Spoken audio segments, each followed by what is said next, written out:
welcome to Raptors Weekly for the week of July the 27th. It's just me today. It's just Zarar with you for the podcast this week. Summertime is obviously in full swing and there's not much going on. Summer League is kind of over now. Free agency has pretty much ended. And we're kind of waiting for the Euro basketball to start so we can see how Valanciunas is doing.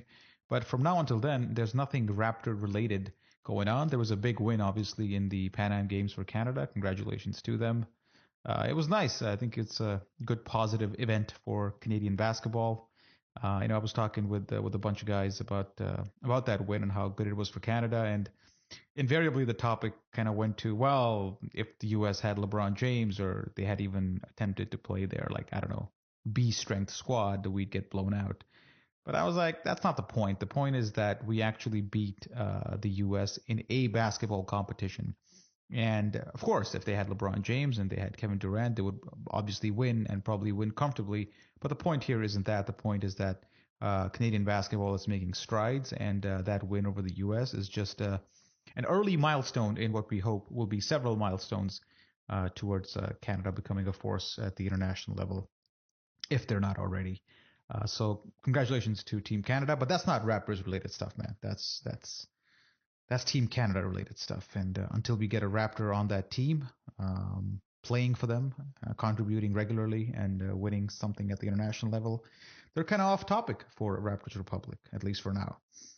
So today, there was a podcast on Grantland where Zach Lowe, who is the best, he is the best podcaster, he's the best writer, he's the best everything.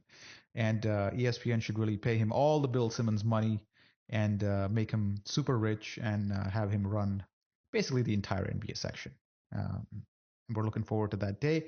But he had Jared Dudley on a podcast. And he had, before that, I think he had JJ Redick on to talk about the DeAndre Jordan saga. I'm sure you guys have already listened to the podcast. It was great. It really gives you a different perspective when he talks to NBA players about what's happening behind the scenes. And it was funny seeing JJ Redick talk about downloading Echofon twice a year to check Twitter during the trade deadline and free agency and so on. And during the Jared Dudley podcast, though, there was some Raptor talk. They were just reviewing some free agency talk, and they discussed the Raptors for about 2 to 3 minutes. And with permission from ESPN, which I have not got actually, I'm going to play that clip back to you, and then we'll see what they have to say, and then we'll have a quick discussion. Well, discussion, not really. You'll just hear me give my opinion on what they're talking about.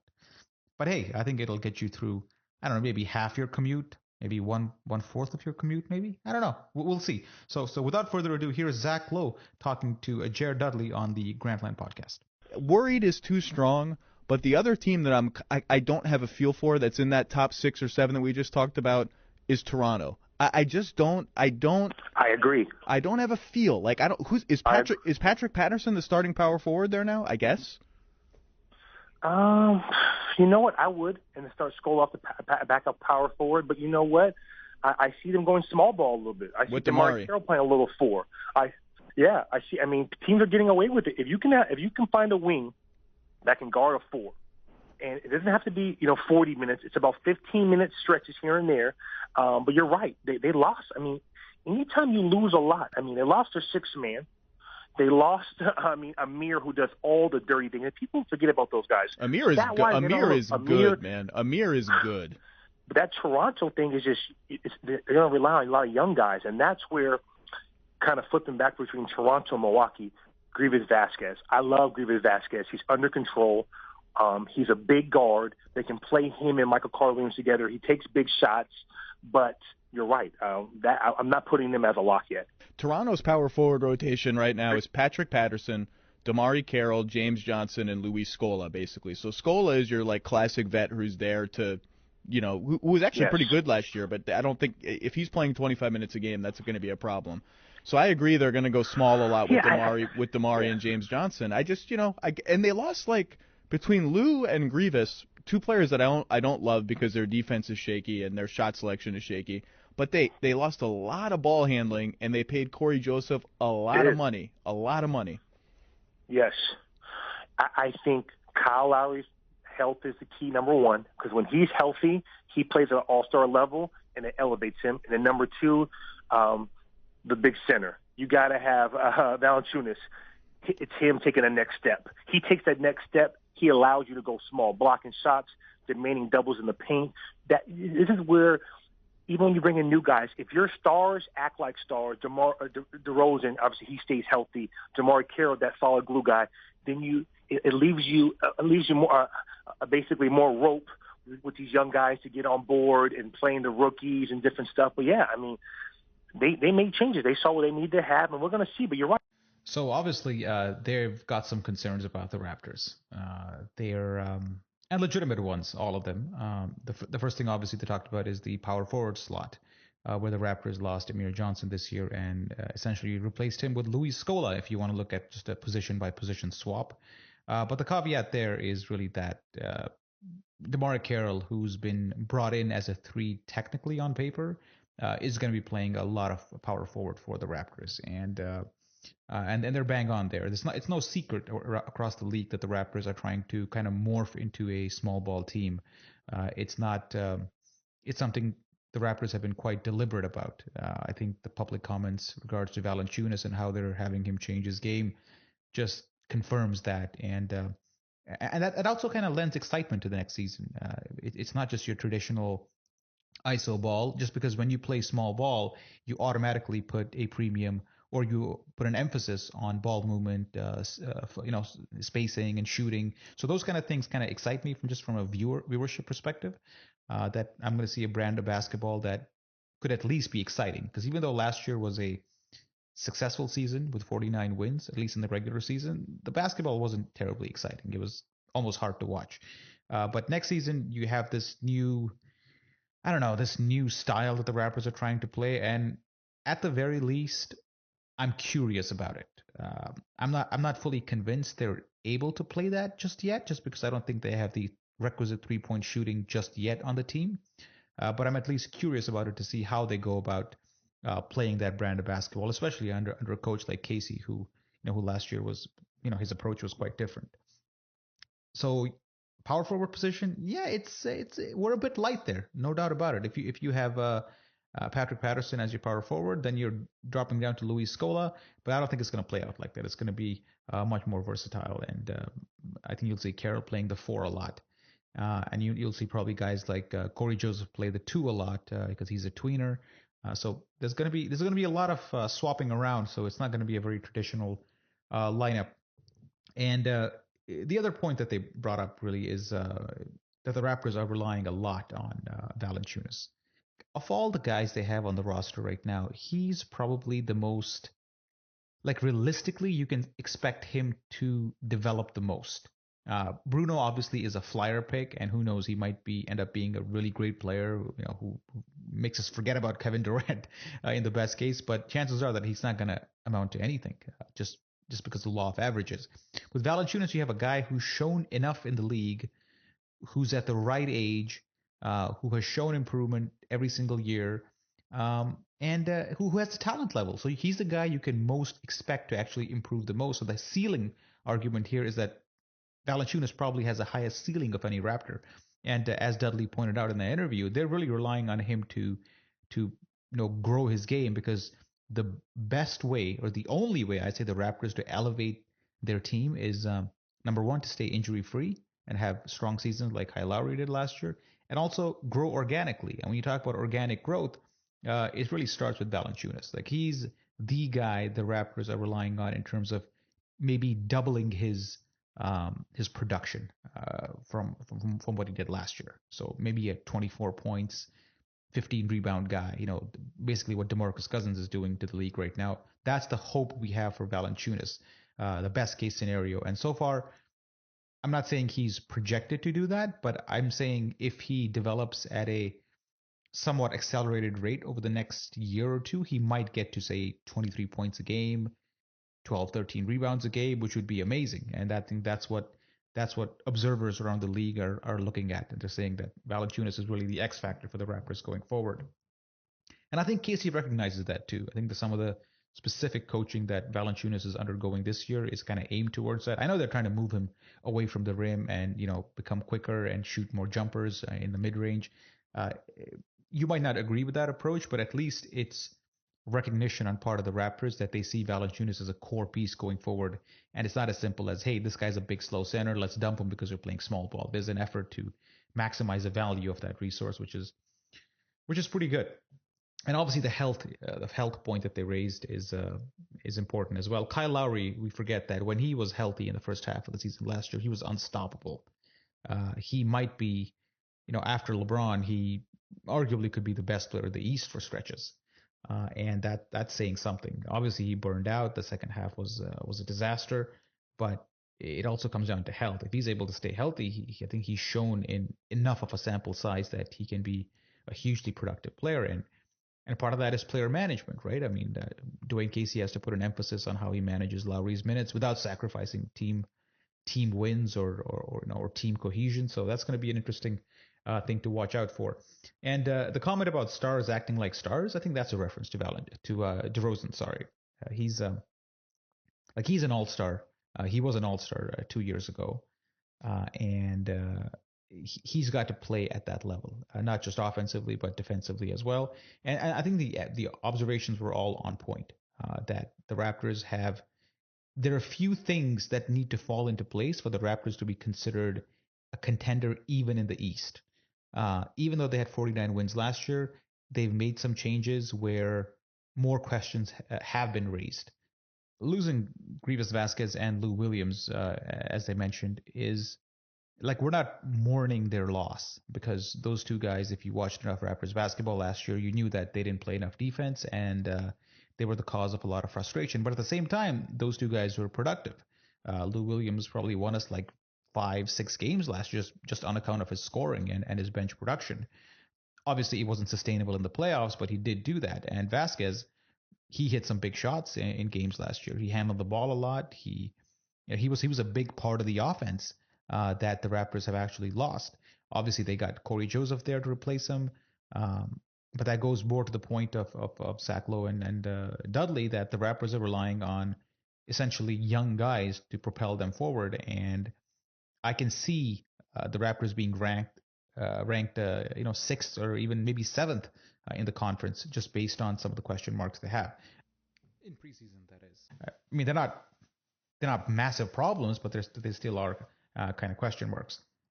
This idea of the Raptors paying Cory Joseph a lot of money, it's well founded. It's not I think we did overpay for him a little bit, not huge, but we definitely did. I don't think he had these kind of offers at his doorstep when the Raptors got him. I don't think we were in competition with somebody else.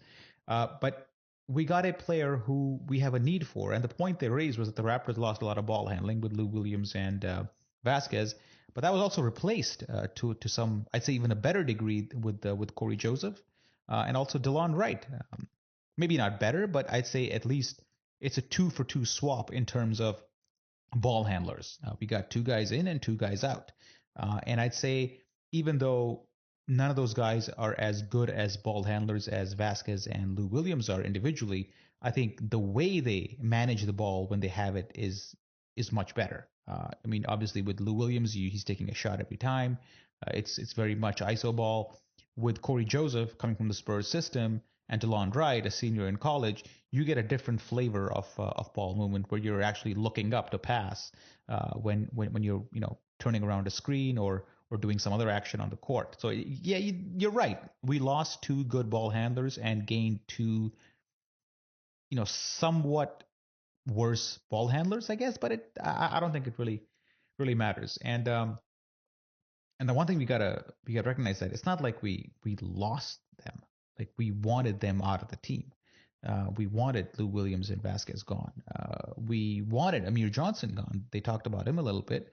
It was a conscious decision on part of the Raptors. So it's not like players left them who they wanted to retain. This was a decision that they made and they went through with it. And it speaks to how strongly Ujiri and Casey believe in small ball, that they're letting the 6th man of the year walk, and they're letting a productive player like Vasquez walk, and they're letting Amir Johnson, though riddled with injuries, a legend in Toronto, walk just because they want to go a different direction. They recognize that Amir Johnson is not a small ball power forward, and they parted ways. So the Raptors certainly have a very specific idea of what they're doing.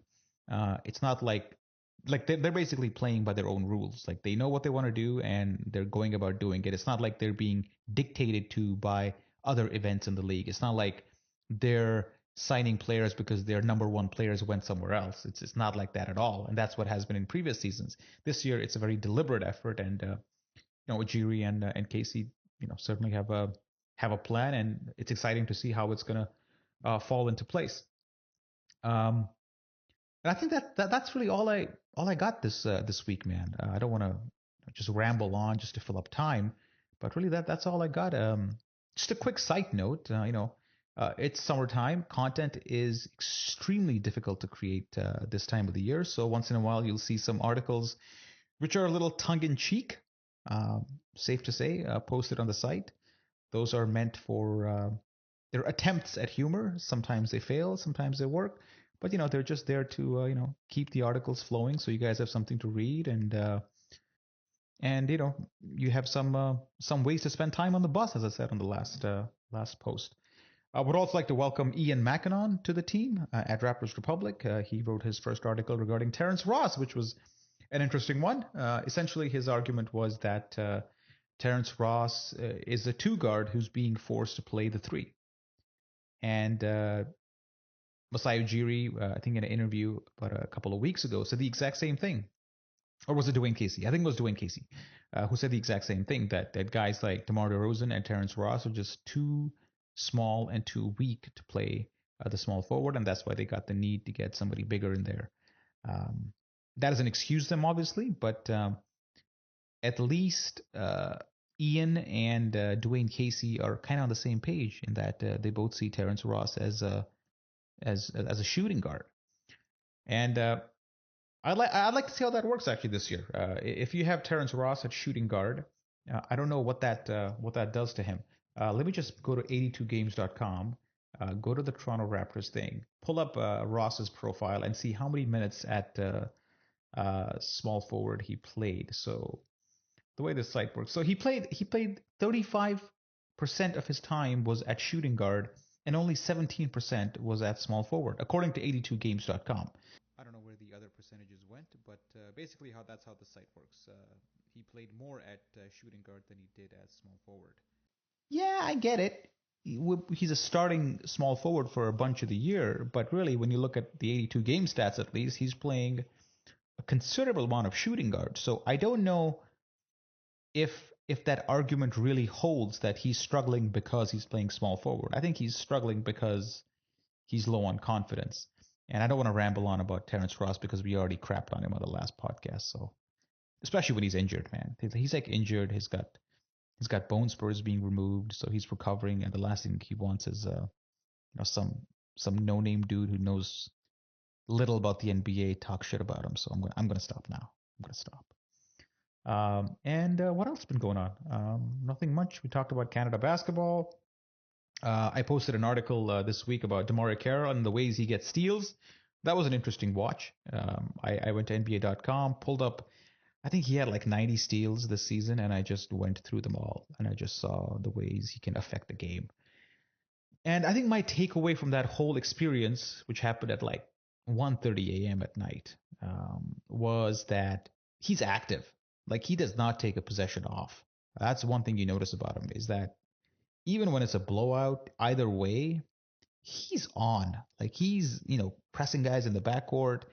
He's denying the ball in the post. He's battling every single time. And the only Raptor that I see in terms of just battling people to that level is a Kyle Lowry.